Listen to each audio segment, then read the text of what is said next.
Alrighty. So thank you Yeah. so much. Welcome. Here we are at the RBC Convention Center, Hello, everybody. 2018, the Hemp Expo, in the Canadian Chronicle podcast booth. I'm Joel, and this is Maddie. How's everyone doing today? Maddie, how the heck are you doing, brother? I'm doing pretty good, man. Yeah, I guess exciting this day. is. Yeah, I guess it is because It is. this would be our first official introductory to our new podcast show that we are starting. It's exciting. Cannachat with Joel and Matt.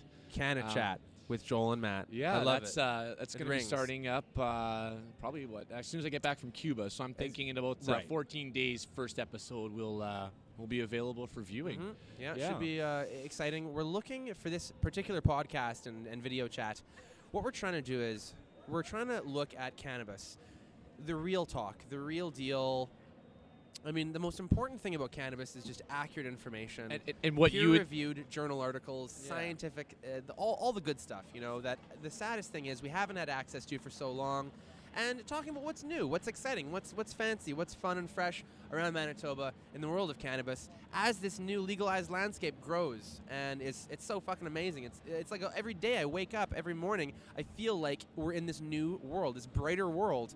Legal cannabis in my lifetime? Who would have thunk? yeah. Definitely in our younger years, who would have thunk? Who would have Hiding thunk? recess. I or never not thought I'd recess, see but the lunch day. lunch break in junior high. Hey, getting baked, going back to class, having to read for that 15 minutes undisturbed. Eh? Yeah, You know, no, though, it's that was incredible. definitely difficult. But no, to touch back to the previous thing you were saying about what our topics are going to be, we're going to really concentrate on political issues, obviously, for everybody. Everyone wants to know the ins and outs and, what these new laws and how people are reacting to them. Patients as well. Patients are left in the dark on lots of different things. So we're going to touch base on that, too. And obviously, we were going to talk about things that, you, the consumer, as well as the patient, want to hear about. Of course, me and Joel both love cannabis very much, but you probably won't see too much of smoking cannabis or extracts or anything like that on this Yeah. show. We're going to be talking more to political people, people of, enforcement officers, as well as political people. So we're going to touch base on those kinds of issues, as well as, again, talk about LPs. We're going to talk about micro producers. We're going to bring on lots of guests that are big figures, as well as political influences, and have opinions about the market. stakeholders. Yeah, stakeholders. Private and public People have stakeholders. invested not only their time, but and money, obviously, because there's the big corporate people. But we're talking about the pioneers of the industry. Just to throw a shout out to Green Beaver Genetics. Amazing. Amazing gentleman, Yeah, Mr. what a guy. Paul Golden Tree Martin. We all love him so much. Yeah.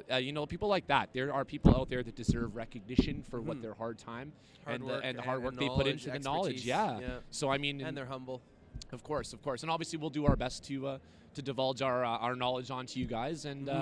We should talk about ourselves really quick before we continue to I explain want our to let you go. podcast Yeah, I'll product. let you take there. Let me take the reins here really quick. So myself, I'm Joel. My background, I've been passionate for almost a decade. I've been passionate about flavors, aromas, pairings, recipes, food and beverage, and the concept of having the very best of those, seeking those out. So my background, food and beverage, mixology, craft cocktails, the restaurant industry. And now, branching out into cannabis, I've been studying cannabis sommelier courses all over North America. I've visited the Trichome Institute in Los Angeles, as well as the Cannareps facility in Toronto to take a variety of education on cannabis. My background as well in horticulture and botany. Excuse me, in Yes, horticulture. you are excused. I am. My background in horticulture and botany comes from just a love for gardening. Wonderful. Vegetables, herbs, plants, and then using those as well in bartending and mixology, cooking at home, and so on and so forth. I love how all the knowledge clicks together, and so I'm excited to be Manitoba's first cannabis sommelier and bring that knowledge to Manitoba. Yeah, you know what really excites me as well is our pairing is actually quite wonderful. It's almost like one of your pairings of your fine cocktails there, Joel, because being with the knowledge that you have, the educational and taking all the courses, everything, I have that hands-on experience with patients. So that's basically where I come from with my experience. Hands-on with the patients for the last 10 years, being a grower medically for patients as well as myself, dealing with stage 3 cancer. That was definitely a rough ride. And helping other patients with their cancers as well as their we got scoliosis, we got schizophrenia, I could go on forever, Mental even just illness. skin rashes, mental illness, PTSD, severe arthritis. depression, arthritis is the number one. It's a big one. I think I see like 20 cases of that a day. I see patients for that every Wow. day. But I mean, no, so with the patients, everything, and then, opening up weeds, starting off with that in Winnipeg, trying to build some kind of bridge for the community in some way into the industry.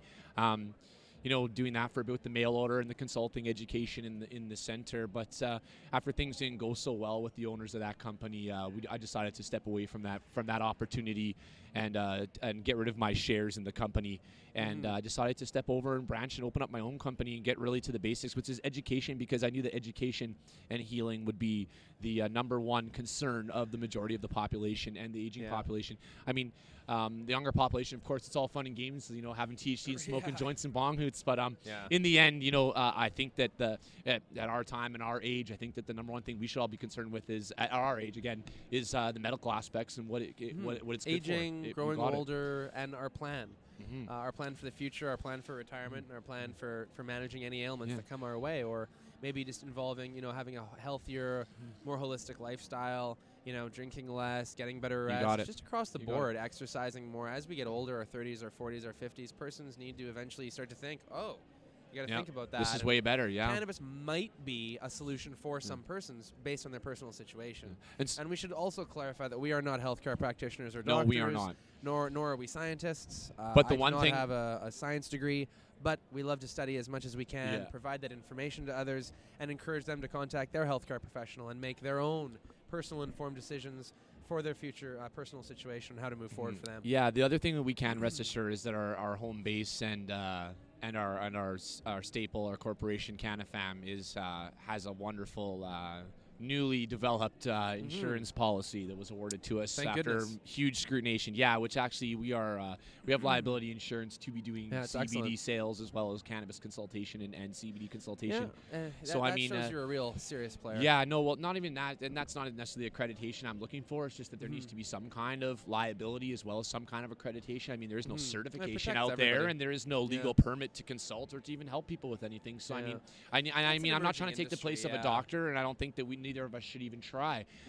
But what I do think that needs to happen is that there are people out there that do have a lot of education information on it, myself being one of them, and I think that being humbled by being given that insurance, as well as being humbled by the fact the community does respect my opinion. I think that I'm thinking that the information I'm giving is to the best of my efforts, the best that there can be at this time.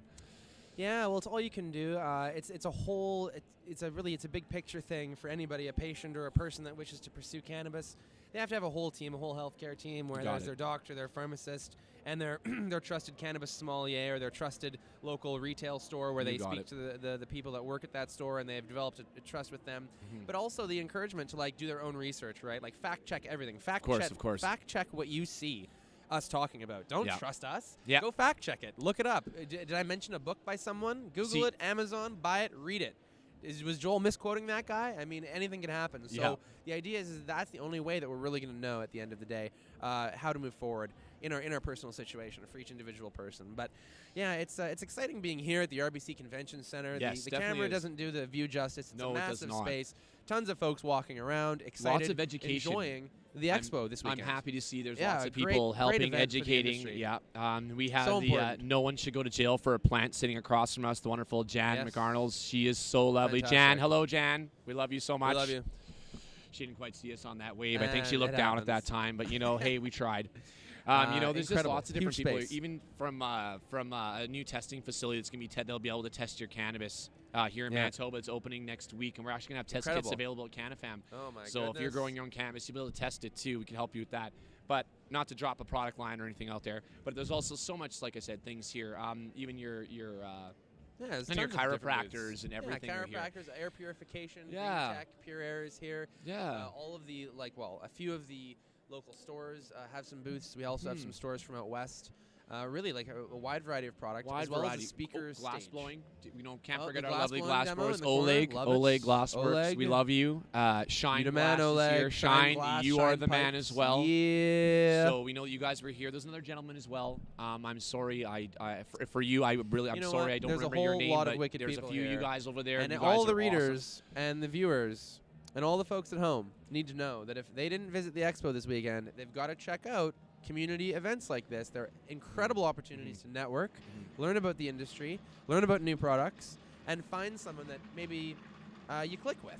It's a wicked place. So I always encourage folks to check out these kinds of events. I mean, I think that anyone to say in this new industry, especially budding as it is, I think that, no pun intended, that there are lots of changes and there's lots of different people. And if you think that you can come into one of these expos saying, "Hey, I know everything I'm going to see there," and have that kind of arrogance, I mean, then maybe you should stay at home. Yeah. But I mean, we invite you to come out because you will be educated. There's something to learn every day. I learn new things every day. I love talking to new vendors. Awesome. I love seeing new products. The thing I thought was really cool was that I saw at one of the last expos, actually, I'd like to touch base on for a second, was Praxair. They had a huge CO2 extraction setup. Yeah, it was Ever amazing. Cool, man. Like, How wow. It Seemed like we were in a NASA site or something. Yeah, the industrial gases and liquids. Yeah, that was behind crazy. That. But again, it being incredible. being CO2 was a huge relief to me, knowing that really they've cool. developed a wonderful, huge commercial system that's going to make a clean product for everyone. Solventless, solventless product. Yeah, Yeah. and that's a huge thing too. And so I walked into that last expo a month ago, the one that you're referring to, and we were beside that booth, and I walked in with my liquid nitrogen doer. Oh, no. And kind of looked up at them with their massive CO2 tank, and I was like, oh, well, hello, and a tip of the hat. Yours is bigger than mine. Uh-oh. Yeah, we're both rolling with industrial gases. Hello, good to see you. Carry on. Yeah, that was and I had that because I was doing the liquid nitrogen ice cream demo at the last expo. That was fun. Yeah, no, that was everybody very. loves- You were loves that, very lively product. at that expo. That was. I was, was yes. nice on the microphone there. Definitely one of the more loudly spoken and entertaining speakers that I had the joy of sucking in the other weekend. Absolutely, yeah, for sure. Definitely. So, Yeah. and what do you think? What do you think right now? What's happening? Like, let's Cannachat. Yeah, what 2 What weeks? the heck? 2 weeks. Yeah, Let's get take a to step back here. Yeah. What the heck is happening in 2 Manitoba? weeks. We've been legalized for 2 weeks. We never 2 thought we'd weeks. see the day. So how do we feel? Where are we at in Manitoba in cannabis? I guess I'd have to chime in from a patient standpoint. I don't feel any different. If anything, I feel Yeah. a little more violated, a little more persecuted. Why is that? Well, because of the silly regulations and police officers looking at everyone. But I think that patient aside, I think that everyone's going to feel that way. I think that they might just because, everyone's a little more on their toes as far as I'm concerned. I thought legalization was supposed to take people off their toes, maybe more relaxed and more comfortable with accepting cannabis into society. And instead, we have turned it out to be worse than alcohol. It's kind of weird. The devil I don't again. really I don't get it. understand. And it brings to, like, I don't like, first of all, I don't like to compare THC cannabis, the whole cannabis thing. I don't like to make comparisons to alcohol and tobacco because it's so inappropriate, right? It's regulated no, you are and right. legislated But to actually, separately. not But that to I was understand it, we do. We just, human beings do this. When there's a new concept they don't understand, they need to just find a way to digest it and comprehend it. So we do this. We say, compare it oh, to it well, for like in those Ontario, reasons, you can smoke where tobacco is smoked. So right away, boom, they're making a comparison. Yeah. In Manitoba, it's like, oh, yada, yada, like retail distribution, like alcohol, but it's private, yada, yada. But no deli style, so you can't pick up and look at it, like at the LC. There's all these differences, but then they make these comparisons to alcohol, and then the legislation, the way that the product is logistically distributed at the MBLL, right? The listing and all that is all very much like alcohol, which is confusing to me. I mean, I guess governments, persons, consumers, we all have to conceptualize it one way. So to look at alcohol isn't a bad thing, but it's not being fair to cannabis. It's to treat it the same right? as the bad thing. And I understand that like we're doing this knee-jerk reaction thing where we're trying to just like figure out how to deal with this and how to move forward, and that is fine, I guess. But I think cannabis, the best way to get something out of it for humanity is going to be to just judge it on its own and to look at it as its singular product. And it should be like, well, because it is legislated and regulated on its own, but to seek to comprehend it and to continue to regulate it properly in that way. So, yeah, that's kind of like my opinion on just the way in which we're making these comparisons all the time, and everybody does it all the time, and it's just like silly, and then you do the reverse comparison where you're like, well, that's weird. Like I can have any amount of vodka on me. There's no 30 bottles of vodka limit, so why is there 30 grams of marijuana limit? And what's the purpose of legalization? To drive the black let's market not call underground? it. How about we don't call it legalization? Because as Is far it as I am legalization? concerned, is it even legalization? Is it? How many criminal codes were there before legalization? What was there? 7, 5, 7, 6 or 7. 6. Yeah. Okay. And I mean, there's chime in. quite- You could comment. You could correct Fact me. check. You could fact check me Hashtag all you fact want. check. Sorry, that is an unfact from Yeah, that. But to get back to my point, the point it's is, grown. It's ridiculous. grown. What is there? So- 47 now. And their fines, a lot of it isn't going to criminal conviction, from what I Oh, it's just a understand. And cash again, we're grab. not It's just lawyers. Talk to a ridiculous. lawyer, fact check it. If you're curious about law, just Google it. Bill C-45, Health Canada. It's all online. I read it all the time. But the thing that gets me the most is, number one, the monopoly that Manitoba government had created with the stores and only Yeah, allowing but these that four might huge expand over companies. time. Oh, I mean, it's and just, it will. And everything's going to change. That's the one thing we know for sure. Of course. Well, we know everything that in for cannabis sure. is going to change in And Manitoba, in don't Canada. quote me on everything. it, but we definitely know that change is coming because Phase 2 will be selected right away. And then after Phase 2, we know there is a Phase 3 in Manitoba, which in 2020, if you find an area deemed fit for a dispensary, they will give you a permit for that. So it's just, they're, again, treating it like alcohol. But now, also to get back to that, though, when I said about the monopoly here at the present time, I mean, there are people that had stores, and I mean, myself included, or, other head shops that have, they've put in their dues. They've been in the city for 10, 15 years, even longer than I've been in operation or helping anyone. Yeah. And, I mean, these guys are the pioneers here in our city, and these guys were totally given the cold shoulder when they had every right to put in their tender and not have to have millions of dollars. Okay, no, this is bullshit. Pardon my French. High risk. You know what I mean? Yeah, you can bleep me out on that last business model. But still, no, they should have been able to apply for a loan if they were granted said license to beef up their security and make their businesses acceptable for deemed distribution. And if not, then at least give them the opportunity to find a suitable location. But even then, if not from the bank loan, I mean, I've opened two full businesses now, retail. I'm gonna tell you right now, to open a full retail business in Manitoba, if you're spending more than $50,000, you're doing something wrong. You're doing something seriously wrong. Unless, but that would be like a private grassroots thing. When you're looking at like huge corporate but that's what mandates, I was to touch base on. huge. Unless you're opening like up franchise fees are massive. Of course. But you're opening a huge corporation. That's different. I'm talking about if you're a small business owner opening your first business on your own, yourself, self-proprietorship. If you're spending over $50,000, there's something wrong. So for them to request that you have a $300,000 retainer, and that was on Phase 2. So Phase 1, you had to have $1 million something. What the heck? But you know why that is? It's because the government doesn't want to have someone come into the space who's just like living paycheck to paycheck as a corporation, and then is like hoping they get this windfall. Like you never know what's going to happen. It's business. They need that cushion. But the people that have that money don't know anything about cannabis, Joel. We both know that. See, there's people like and again, not to touch base on myself or anyone else. There's people in the industry here in Manitoba who had financial backing, who put in their legal tenders, could have easily done it and been ready and open on time. Full security, and had way better knowledge to be distributing that plant and that plant material, whatever cannabis state is, than over the people we have hired who are little kids working in these stores that are half my age serving me cannabis. And we should be careful not to generalize, although that is observable in some instances. Sorry, not to say all of them. And be no, I wasn't trying to put out to the younger folk in any way. I of course understand where you're coming from, and it is frustrating because the very best, the most objective. The objective we all want to work towards here, the best case scenario, is the best experience for the consumer and the members of the public that may be curious about making the choice to use cannabis in some way in their lifestyle. Well, all I care about is that they get the right, accurate information. You got it. That the product is as advertised. You got it. And is safe and fit for human consumption, or preferably freaking delicious. How about not irradiated?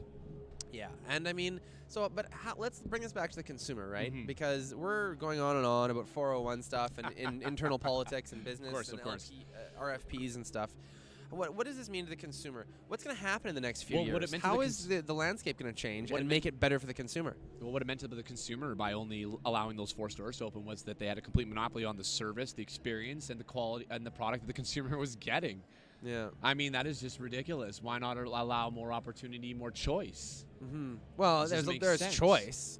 Like, I went into one store and it had like 93 SKUs. There's tons of products. But how many of them were actively available in the store, Joel? I mean, 93 SKUs. Okay, you know what? I can show you a lot of SKUs. Yeah, all the retail stores pull from the same list. Oh, the list is stocked by the MBLL. Yeah, so that's the SKUs you're seeing is that list. So they could all carry the same stuff. Just like beer vendors all have Budweiser and all have Labatt Blue. It's kind of, again, I hate to make that comparison to alcohol in the beverage alcohol industry, but, I mean, house brands are cool too, but like couldn't technically like one LP just carry another brand's house brand? I mean, they would never do that. It would make no sense, but I mean, they are. Couldn't you do that? I mean, they are. I don't know. They totally are. I right think now. they are, or at least some of them, because some of them there's Delta no supply. 9, Delta 9, Delta 9's carrying the competitors. Tweed's brand, Canna Farms. Don't they have an agreement with Canopy? I heard.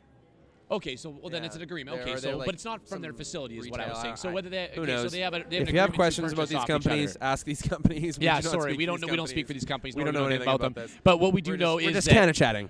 Exactly. But what we do know is that there's product available at Delta 9 that's available at Tweed and vice versa. So, which is understandable. and of course that's it is. straightforward retail business and But I mean, merchandising and access but to by products. having that model, then why did you limit it to 4 major companies? Well, that doesn't at make first any anyways. sense. The reality is, though, I mean, I kind of agree with the baby steps approach on the part of the government because they knew that it was going to be hard enough for just one or two to get, get out the I gate. disagree. I mean, disagree wholeheartedly. I disagree wholeheartedly. Where are we at? We put people in charge of a business that know nothing about it. We put people in charge of a business and opening retail stores that have never had retail stores before. But, I mean, we're building a new industry. It doesn't matter. To So defend why the LPs. So why should we start with people we're building a new industry at the national level that has never been done at this scale anywhere in the world. Of course, and I agree with you on it's that. A very difficult. It's hard to do. Of course, but it's also just the way we've gone about it. And like I said, it didn't have to necessarily be said person or other said person, but it was just the way it's gone about. It's the way they have done it, especially Manitoba. Praise to Saskatchewan, by the way. You guys rock. Yeah. You guys did it 150% right. You guys are not deemed to purchase from your government in any way. You're allowed to pick your own licensed producer or micro grower or whichever you choose to get your store's cannabis from. That is awesome. Kudos to Saskatchewan. Would you I say love that's you guys. a more heavily privatized model? Well, it allowed for lots of smaller guys. I looked at the list of stores. There was 50 some you odd gotta stores. let the small guys play. And I mean, this is the thing The that I have to give kudos again the craft retailers. to Saskatchewan. Out of 50 of them, only about 15 were big name corporations. The other 35 were small Joe Blows like me and every other head shop or clinic owner, education center owner out there that's put himself out there to get into the industry. And these guys were given a chance in Saskatchewan, and that is awesome. And even regular day white-collared guys that just wanted to get into it. But I mean, everyday citizens were given that option, and they were accepted. Well, and the real point of this is that it allows the individuals who are in the craft part of the craft segment of cannabis to access the market, right? The ceiling is lower, can we or just whatever make the bar is lower. Let's just make one quick comparison. Let's look at the population densities and the logistics of Manitoba compared to Saskatchewan for a second, okay, ladies and gentlemen. Why do we have 4 companies in Manitoba when we have 50 in Saskatchewan? Now look at the demographic of the communities. You can't compare the provinces by store count because BC and Ontario have like 2. I'm comparing per capita, as well as I'm comparing the model of it all, limiting to where they've limited it to, and the places they've limited it to. Saskatchewan had a broad spectrum across the whole province. The stores are spread out properly, and every area is serviced appropriately. Yeah, no, I mean, Manitoba but made that a was huge because mess the of federal everything. government originally, their mandate 2 years ago was, remember there was it was 30 minutes, I think. It was like every 95% of Canadians within 30 minutes is access. You got it. So, but it's within like a set number of years. So, so whatever that figure is, I mean, all the governments have to like eventually address that, right? That's the pursuit. So, but I mean, they also have to do it responsibly and in a way that fits that individual province, because every province is different. No, you're right. You could compare Manitoba and Saskatchewan all day because they're similar climates, similar terrain, very closely related. Whatever, imports, exports. Logistically, they're almost identical. They're almost identical People are somewhat logistically. similar. Yeah, similar size of cities. Economically, everything.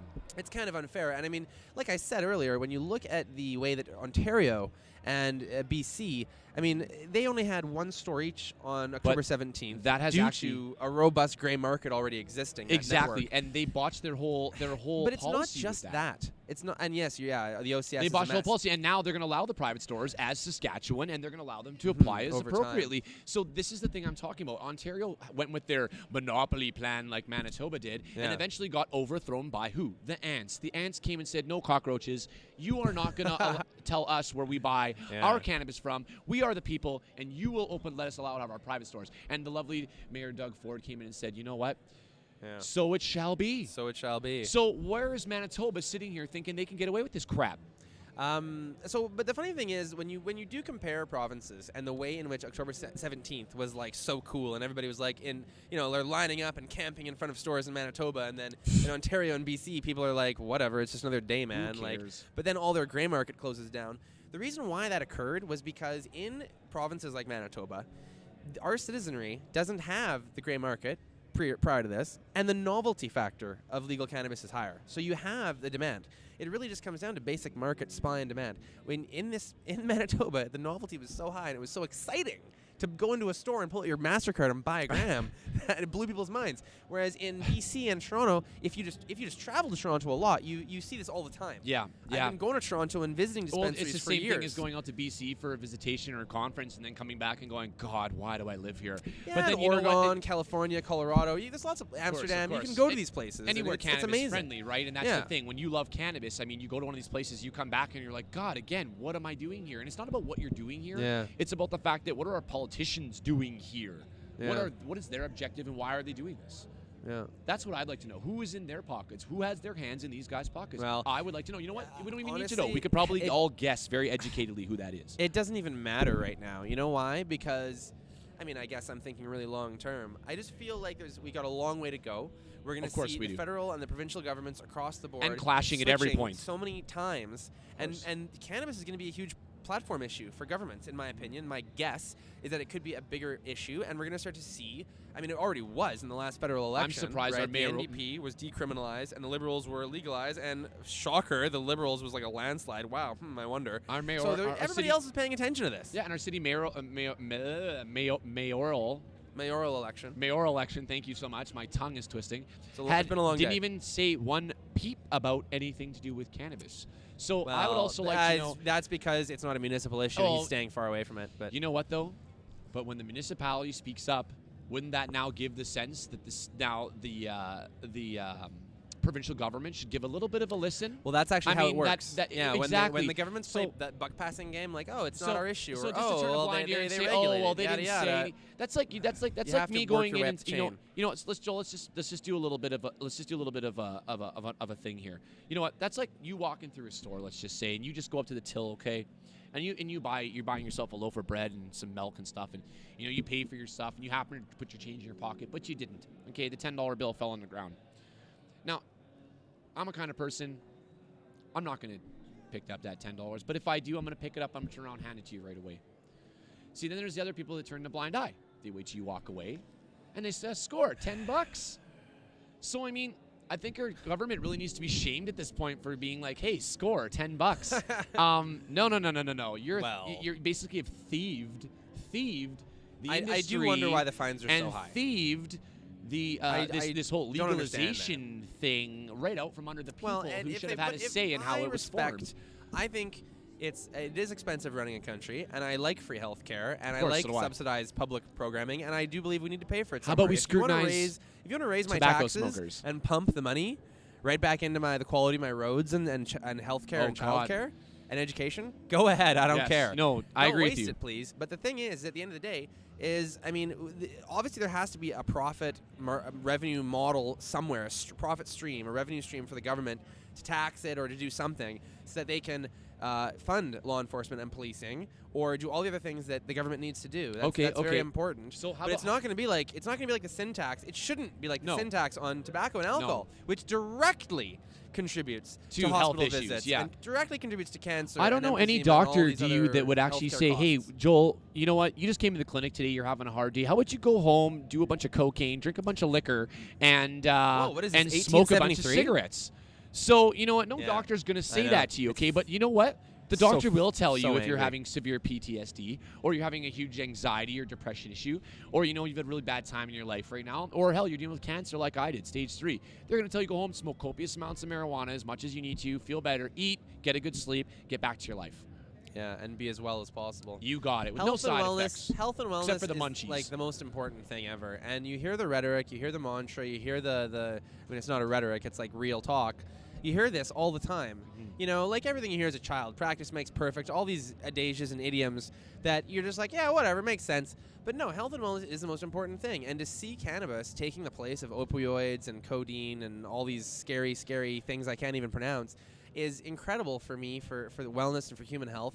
If I was the pharmaco division, I'd be all over it, yeah. Terrified. Yeah. I'd be alcohol well, you'd be is all terrified. Over it wanting it because pretty much everybody's terrified because they're going to but you can grow it in your yard, man. Yeah. Like, I mean, it's a sacred plant-based healing method that belongs to the people. The education, the plant itself, everything about it.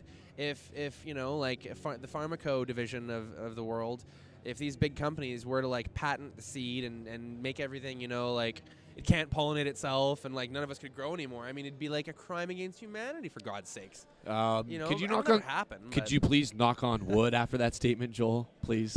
That is a that'd be the fake end of the table. world. But yeah, no, that would be the end of the industry as we know it today. It'd be the end of. I mean, the endocannabinoid system. The more and more studies and research we do into it from the medical sphere, The more good we things we see find. that it is actually like interlinked with homeostasis. You got it. And stability in your body. You got it. And it's like connected to your nervous system and your It's a lymphatic system balancing and of everything your else. system and your endocannabinoids system. Your body's producing cannabinoids right now. Yeah, you got it. All the time. You got it. Anandamide and 2-AG. Google it. Fact check this. The point is, Fact is check that time, it's a people. part Fact of our check time. bodies all the time. It's like milk and water and all the human building blocks of things that we That might would almost actually be like need taking one day. breast like, milk from a baby. I mean, yeah. Okay, I don't we even shouldn't drink go cow's that milk, far. so My we're bad, not going to my get into bad. that. But I the won't point go is, that far. the point is that let's try to like wrap this up and bring it Yeah, back to Cannachat exactly. here because it's getting late. We The got- expo's winding down. It's been You a got it. fantastic podcast. Security's giving us the evil eye. Yeah, security's doing their last walk. So yeah, Maddie. I mean, for the future of marijuana and cannabis in Manitoba, we don't exactly know what it's going to look like. We know we want the best for everybody. How about the future of cannabis in Manitoba, or sorry, the future of Cannachat in Manitoba? What's the haps? We got a sweet lounge spot on Yes. Henderson. Yeah. We're gonna do some Cannachats. Yeah, we got. And we're gonna have some guest speakers and do a Yeah, little bit we're of a gonna talk show. we're gonna bring it. We're gonna see if we can get some hot politicians in there. We're gonna Heck see yeah. if we can get some MLAs at least. Let's do it. We can easily do that for you guys. We're gonna bring Yep. in some opinions of people that you guys want to hear, as well Doctors, as let's lawyers, whoever we can Yeah, ask for questions and input. up and coming companies, up and coming Yeah, LPs totally. or micro Local producers companies, yeah. that have a new edge or a new thing they're bringing to the market, to the patient, or to even to you, the recreational consumer. Jesus, I keep legal forgetting consumer. that name because Yeah. it's now new to be a recreational user. So So it's I'm all the still getting nomenclature's used to gotta saying that change. word. Because there is a difference between a rec and a patient. Absolutely. The medical patient, definitely. a totally different system that isn't changing. It's remaining the same as it was Well, they're trying to change before it. though. legalization. They're definitely trying to change it. Who But knows? I mean, what recreational, medicinal, this and that. I mean, what does it all mean at the end of the day? What's and the that's what philosophy of that, what really? Cannachat's going to be about. Yeah, is we're gonna figuring talk about that. all of We're that. gonna- So we're gonna just get shoot on. the shit about some You crazy, got it. weird talk. You got it. And you got it. that's the idea. So Yeah. follow us here. Follow us on Cannachat at Cannachat on Instagram. I don't know. We'll make an Instagram eventually, but hopefully that'll be the address. Maybe we'll do that. And, Maybe we'll do that later we today should or do tomorrow. that today. I think And, now that you advertised it, you better do that before someone steals it. we've got to. Someone's gonna cyber squat that. Oh my gosh. Hurry up, man. The ransom will be some really good flour. Oh, But anyways, follow us, check us out. If you ever have questions about cannabis, make sure to do your own research. Please Talk do. to your doctor, talk to a supportive healthcare professional, and be careful, be safe, and And take it easy. Don't believe everything the internet says, because the internet even us. is a big place and you might just get lost in there. It's a big, scary place, y'all. Stay but safe. we are here to help direct you along that internet, and we can point out some lovely links for you to check out that are great educational pieces where you can be reliable on that information. Or if Indeed. you have any good questions, then you know where to find us at 825 Henderson Highway, 6 days a week from 11 to 7. And again, we are your only Manitoba insured CBD consultants. Thanks, y'all. Have a Thanks, good everyone. day. Take Have a care good and stay night. vertical. Peace.